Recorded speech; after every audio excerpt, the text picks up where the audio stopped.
شروع اللہ کا نام لے کر جو بڑا مہربان نہایت رحم والا ہے۔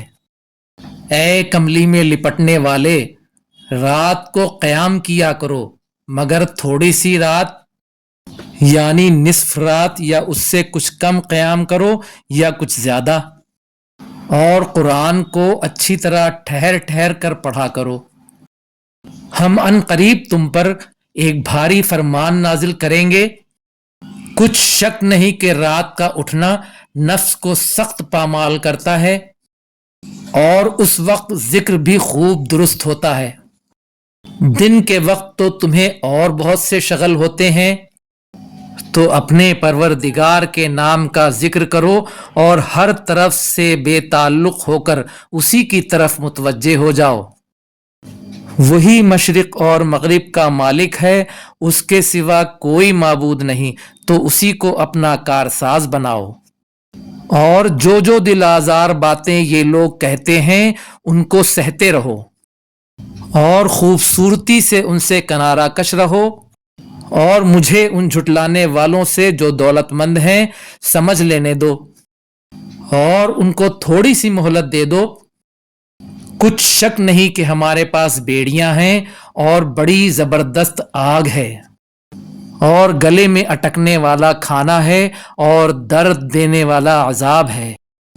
جس دن زمین اور پہاڑ کانپنے لگیں اور پہاڑ ایسے بھربھرے ہو جائیں گے جیسے ریت کے ٹیلے۔ اے اہل مکہ، جس طرح ہم نے فرعون کے پاس موسیٰ کو پیغمبر بنا کر بھیجا تھا، اسی طرح تمہارے پاس محمد صلی اللہ علیہ وسلم ایک رسول بھیجے ہیں جو تمہارے مقابلے میں گواہ ہوں گے۔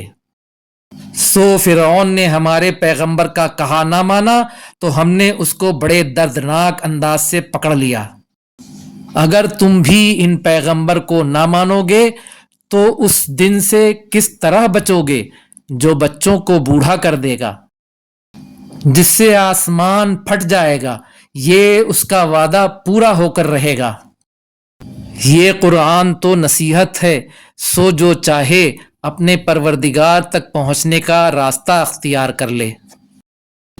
تمہارا پروردگار خوب جانتا ہے کہ تم اور تمہارے ساتھ کے لوگ کبھی 2/3 رات کے قریب، کبھی آدھی رات اور کبھی تہائی رات قیام کیا کرتے ہو، اور اللہ رات اور دن کا اندازہ رکھتا ہے۔ اس نے معلوم کیا کہ تم اس کو نبھا نہ سکو گے تو اس نے تم پر مہربانی کی، تو جتنا آسانی سے ہو سکے اتنا قرآن پڑھ لیا کرو۔